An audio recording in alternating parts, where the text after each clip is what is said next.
đập đi nàng đã nào đuổi nay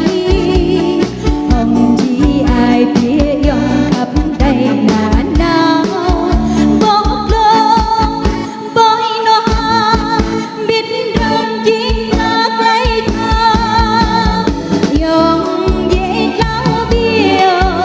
hôm đây bị tuông đuổi ngay làm ai tia bỏ hông lấy hận mà đi lấy đỡ nên màu tươi vơi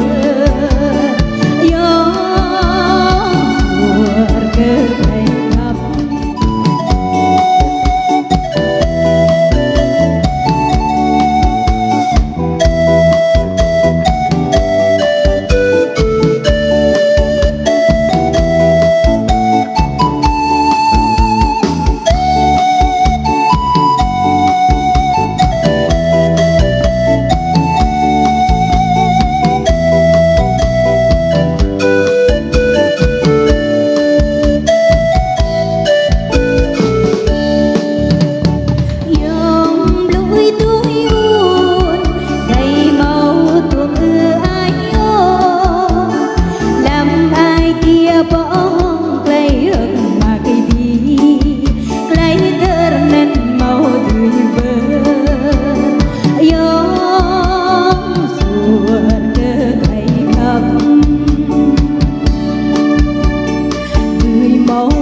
đập đi nàng đã nào đuổi nay